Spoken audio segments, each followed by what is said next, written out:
On my mirror, start to blush when somebody says your name. In my stomach there's a pain. You walk in my direction, I go the other way. Y'all, I don't even know if you can see me. It's so bright out here. Can you see me? Can you see me? All right, y'all. So we are coming up on my 1 year Bookaversary. Is tomorrow, today, when you'll see this video, but today's the 9th. My Bookaversary of when I started my channel was January 10th. My channel turned 1. I'm so excited, and I was like, let's go out and do something fun. So I am at Barnes & Noble's. We haven't had a Barnes & Noble's vlog in I don't even know how long, a long time. So I'm at Barnes & Noble's. I kind of wanted to do like a challenge, like how you do like TBR jars to pick what your TBR is going to be for the month. I kind of want to do like a TBR thing of how I pick out which books I'm going to buy today. So I was going to do like a limit, but I don't know. It just depends on what I see. But I want to go in, see what they have, and I don't know. I kind of just want to buy a book because of the cover. I want to buy a book in a different genre that I've never read before, and I don't know what else. So we'll see what it's looking like when we get in there. It does seem kind of like a lot of people are in there, so I'm not bringing my camera, but I will try to like get some footage on my phone. But y'all, I'm still scared to record in public, and like I don't really do it, and I don't see a lot of people doing it here, so like anywhere around here.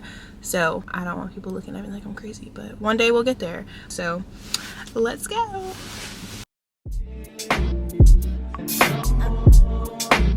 Alright, y'all. I secured the goods, okay? And I was in there for a while just perusing. I'm like, oh shoot, let me hurry up and get home because my husband is home with both the kids by himself. Cam should be getting up now, so I was like, let me go so that I can get with it. But I got 6 books, okay? I'm just gonna open them up and show you guys and read them and all that kind of stuff when we get into the house, because we might want to run out and go do something before it gets dark, but I'm gonna ask my husband if he wants to still go out. But anyway, we got 6 books, spent $109, which I think is kind of cool because today's January 9th, so if you do a little slash, January 9th, 109.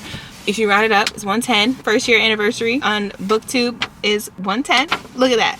So it's just perfect. So I got some books that I've never even heard of. I just was reading the backs and was like, ooh, that sounds good. And I got 2 books that I have seen before and I've wanted them, and like they genuinely interest me. And then I have to reference this. I'll talk about it when we get inside. Okay guys, so I am back. It is way later in the night, okay? Got super sidetracked, but anyway, Barnes & Noble's was a success. I was so happy being in there. It's been a while. I just always get so overwhelmed because I'm like, I feel like I didn't even cover any ground. There's so many books in Barnes & Noble, and the way that they're on the shelves, like you honestly can't look through them all. Like who has time to pull all of them and be like, to even see the cover? Like all you can do is see some of the titles. That's the only thing I don't like about Barnes & Noble sometimes. Like I definitely gravitate more towards the tables where they're laid out and you can see them and be like, oh, that looks like a nice cover, or I know that author, or whatever the case may be. That's the only thing about Barnes & Noble, because I want to find new books, and that was my goal today. So I didn't really do like a whole TBR prompt thing when I was in the store. I kind of just had goals in my mind of what I wanted. So I ended up getting 6 books in total, which I think is pretty good. I had $94 of gift cards. I only spent $10 out of my pocket, and that was still birthday money, so a win is a win. Now, I did do a little bit more book purchases, and that's going to be it for at least until June. Like, if it's not like a new release, like I think the only books that I'll buy now in the future are the new releases, if I haven't already pre-ordered them. But there are a lot of new releases this year that I want to read, so that will be the only books that I should be buying, because I have all these books I just got, all these series I need to read. You guys know I want to read the Throne of Glass series, and then I have a whole bunch of books on my bookshelf that I have not even touched. Okay, so there will be no more spending except for the new releases, or if something comes up that's a new release, or I really just want something, but it has to be gift money or like allocated money to my books. So let's get into the books that I got for our 1 year Bookaversary. Here are the books. I gotta take a thumbnail. In no particular order, I wanted to pick books that I just never heard of, didn't see people reading, things that I actually, like, I'm actually interested in. So it's so funny, but when I was in the store, shout out to Bryn, because I watched her video on how to save your money and buy books on a budget. Go check out her video, because the whole time in that store, all I could hear in my head was, don't be buying that because Candace has it, and Candace said it was good. Don't be buying that because of Candace. Don't let Candace break your budget, because Candace was in there trying to break my budget, okay? She was in there. Every time I'm like, oh, I saw this on, someone posted this, oh, I heard about this, not even knowing what the book is about. You do not need that book. And that's exactly what she was saying in the video. Stop letting people influence you to buy these books that you might not even like, okay? So I was really intentional on what books I was picking up if it was truly interesting to me. I picked one science fiction, which that was what I really wanted to do, was get a science fiction, because I don't know if I really even have a science fiction, to be honest, like one like this. So I picked a science fiction that I've actually been wanting to read for a long time, and it's actually an Apple TV series. It has an Apple TV series, so this is something that I can read and then watch the series, and then we'll be able to talk about it later throughout the year. So I think that would be fun to do, because I have not seen like a lot of book to movie adaptations or book to TV show adaptations. I haven't really watched any, so this will be fun to do. So this is Dark Matter. Oh, my lighting is like really bright. By Blake Crouch. Are you happy with your life? Those are the last words Jason Desson hears before the kidnapper knocks him unconscious, before he awakens to find himself strapped to a gurney, surrounded by strangers in hazmat suits. Before a man he's never met smiles down at him and says, "Welcome back, my friend." In this world he's woken up to, Jason's life is not the one he knows. His wife is not his wife, his son was never born, and Jason is not an ordinary college professor, but a celebrated genius who has achieved something remarkable, something impossible. Is it this life or the other that's the dream? And even if the home he remembers is real, how will Jason make it back to the family he loves?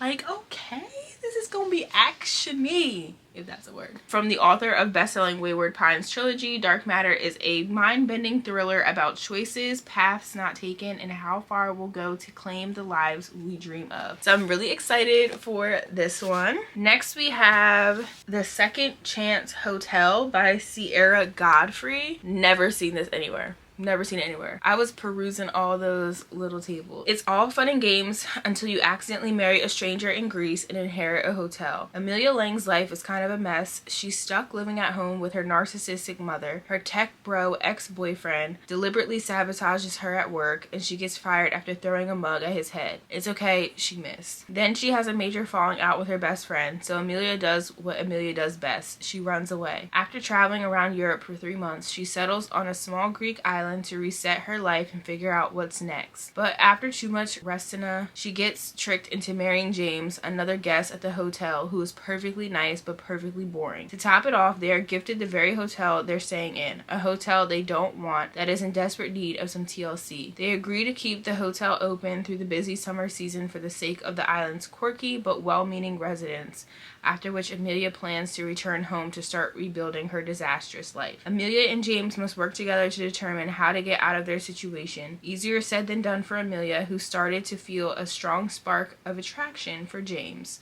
But Amelia is sure her real life is waiting for her back in San Francisco. Is it time for Amelia to return home, or could this be the second chance at a new life she didn't know she wanted? That sounded so good. It kind of gave me like the Mamma Mia vibes and then Emily in Paris vibes. Like, it just kind of gave me that. So it's like, that sounds like something I would really enjoy. So look at me stepping out. Next we have, this is going to be a good read. Now this is going to be a heavy read. It's going to be an educational read, but this book is called Pregnant While Black: Advancing Justice for Maternal Health in America. So if you guys don't already know my story, I had my first daughter at 33 weeks due to HELLP syndrome, which is a severe form of preeclampsia. I could have lost my life. It could have been very detrimental for my daughter as well, but we pulled through, thank God, and everything turned out to be okay. But she did have to stay in the NICU for a month, so you know, I had some trauma and some serious stuff my first birth. So that was a high risk pregnancy, and then my last pregnancy was high risk, but thank you Jesus, everything went perfectly fine throughout, and I did not have preeclampsia or develop HELP again. So this is near and dear to me. I definitely see myself in a future career in maternal health. I don't know what, we'll see, but I wanted to get this book. I wanted to get it, actually I seen it before while I was pregnant, and that kind of scared me to just read it while I was pregnant. So now that I'm not anymore and baby girl's here and everything is fine, I think this is going to be such a great read and help me just also in my practice of being a nurse and working with women who are pregnant and may deal with some of these issues. So this is a tragedy is unfolding all around us and is finally receiving well overdue attention. Black women are 3 times more likely to die from pregnancy than their white peers, but Dr. Monique Rainford is working to better understand these disparities and do something about them. Pregnant While Black is a hopeful exploration of the issues pregnant Black women face in America. Within these pages, Dr. Rainford draws on over 20 years of experience working in obstetrics and gynecology to offer a primer on Black pregnancies and how to better care for them. She shares the successes and testimonies of Black women who have struggled during pregnancy and childbirth, anchoring the stories of these women with carefully researched facts. Despite medical advances over the last 20 years, for Black women, the overwhelming dangers of carrying and delivering children remain, and it only seems to be getting worse. In Pregnant While Black, Rainford begins the work of repairing the damage of the past with an examination of the conditions that plague Black pregnancies. This important book carries the hopes and dreams of a generation looking to affect change here and now. So I am just so excited for this. The next book I got is Talking at Night by Claire Daverly, and these are all authors I've never read before. So this will be all these authors I've never read. So this is the story of Will and Rosie. The two are opposites in every way, and yet they fall for each other as teenagers. 90s music, sideways glances, sunsets and bonfires, and talking late into the night. It's palpable, inevitable. They're on the precipice of starting something wonderful. Until one day, tragedy strikes, and any possibility of being together seems to shatter. But time and again, Rosie and Will find their way back to one another. Though the years pass, they cannot quite let go of what might have been. Talking at Night tells a story of sudden connections, missed opportunities, the many loves we have over a lifetime, and the one that keeps us coming back again and again for more. I just thought that sounded so good. Carly Fortune left like a little statement. Good Housekeeping left a statement. I am excited. It's just gonna be nice to have like different things in my library. So this one is one that I'm sure people have seen before. This is one that has been on my list. As you know, I'm trying to up my fantasy collection. So this is Six of Crows. This is a duology. I wanted to get this for a while. It's by Leah Bardugo. I have heard nothing but good things about this duology, so I'm like, you know what? This year is the year. And it's only 2, so you know it's not hard to get through 2 books in a series. It is a little thick, but it's okay. I'm excited nonetheless. But this is about Ketterdam, a bustling hub of international trade where anything can be had for the right price, and no one knows that better than criminal prodigy Kaz Brecker. Kaz is offered a chance at a deadly heist that could make him rich beyond his wildest dreams, but he can't pull it off alone. A convict with a thirst for revenge, a sharpshooter who can't walk away from a wager, a runaway with a privileged past, a spy known as the Wrath, a heart-render using her magic to survive the slums, a thief with a gift for unlikely escapes. Kaz's crew are the only ones who might stand between the world and destruction if they don't kill each other first. Wow. How fun does this sound? Like, this sounds like we're going to be in for a lot, and I'm excited for it. So I had to pick this up when I seen it. I'm like, you know what? Let's just do it. We're going to do it. And I kind of wanted to get the second one because I hear it's so good that I'll probably just want to go right into the second one after. So we'll see. And the last book that I got is another book that I just was amazed by the cover. It's called Burst. It's so pretty and different, by Mary Otis. It is a deeply moving novel about becoming and unbecoming. Our mothers absorbing the past and bursting into our own futures. Told from interwoven perspectives with lyrical prose, This poignant story explores addiction, artistic ambition, and the complex relationship between Viva and her mother, Charlotte. So how fun. I don't know. I'm a sucker for like mother-daughter books, and even more now so that I have 2 daughters. It's just like I like to hear the perspectives and see their relationships, and you know, all just how complex and like they can get, because mother-daughter relationships are a little sticky sometimes, but they're beautiful. And yeah, I'm just excited to see what their relationship is and how this book goes. So yeah, I've never heard of this author. There were so many other books that I see, but I was like, keep it to a minimum, and I'm glad. I did not look at the prices for anything. That's another thing I wanted to say. It was hard to be in there and look at some of the prices and be like, I'm not paying that. I can get that off Amazon. But I did have gift cards, so I needed to buy books from there anyway. But I do want to be better at like just not giving Amazon all my money. I want Barnes & Noble to stay open. I want the bookstores to stay open, so trying not to always be like, I can get that on Amazon for cheaper. But I am trying to save money this year, so I will be getting a lot of the books that I want moving forward on Kindle, because I need to use my Kindle more, and just it's cheaper and I'll be able to save money and it'd be more convenient. And I'm running out of bookshelf space, and my husband is not going to be trying to put up more shelves for me. So he will, but I gotta cool it, at least until, you know, we're in our forever home and I have my whole room of a library that I envision. Anyway, thank you guys for watching. Happy 1 year Bookaversary to me. I'm so excited. I am going to be getting me a little cake, so if you follow me on Instagram, stay tuned. I'm going to post something in celebration with my little cake, and I'll probably have some ice cream. But we made it a year. It was a little bit of a struggle. I couldn't be as consistent, but I'm just excited for what's in store for this year and growing with you guys and reading with you guys. I hope that I gave you some new books that you might want to look into. And yeah, if you ever heard of any of these authors or if you've read any of these books, let me know. Thank you so much for watching. I will see you guys in the next video. Bye. The reason why you always on the floor, yeah.